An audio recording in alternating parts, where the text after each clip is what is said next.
We are making great strides on our Simona. Like I said, a few finishing touches. So let's go ahead and we're going to put the zipper end on the zipper tape. Where you want to put it is up to you. It can either hang over the bag on the end. I don't really like that because when it comes together it kind of gets pokey. So I'm going to have it just lay inside the bag. So I'm going to cut this right about here. And you can save this tape and use it for a zipper pocket because it's what, 1, 2, 3, 4, 5. It's about 7 inches. That's enough for a little small pocket. So you don't need to waste it. And then what we're going to do is just all you're going to do is fold your zipper tape behind and on top of each other. And this is our zipper end. It's actually not a zipper end. I get this from bringberry.com. They're beautiful, if you can see them. I think they're more for cording ends, but I just think that's a really nice finish for the zipper tape. So you kind of put it on, make sure you like it where it is.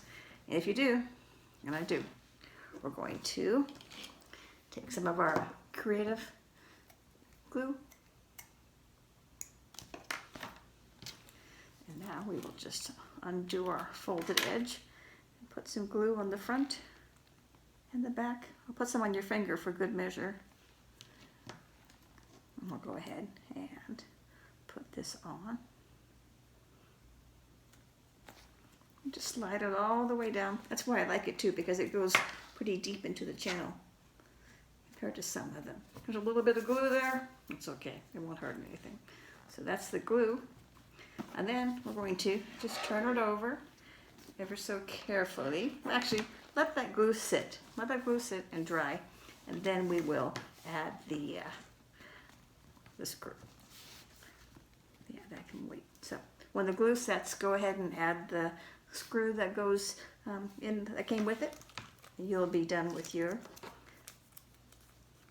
zipper end. All these little things add to your bag.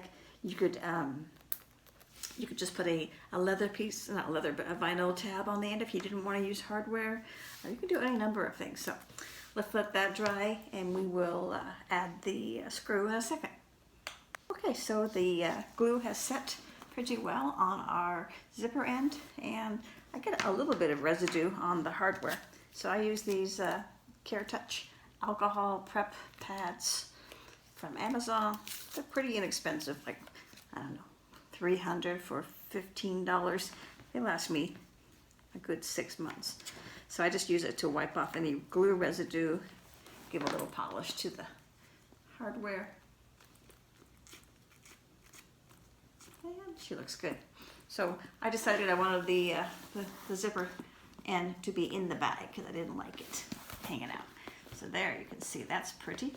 And next we're going to talk about the straps, but let me give you a quick little demo here of how this recessed zipper looks in the bag.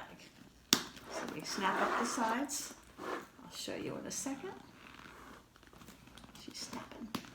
So it's all snapped together nicely, like so. Hopefully you can see it. So. And then if you look inside, I'll show you. The recessed zipper fits nicely in between those two pleats. So I think that turned out well. It fits nice. I don't think I would make it any shorter. If you wanted to, you could maybe go a ½ an inch shorter, but I like it. It keeps the bag and the contents nice and secure. And this will go inside the bag. So, all right, we are moving on to the attaching the straps. So get them ready and we can do it with me, okay? See you in a second.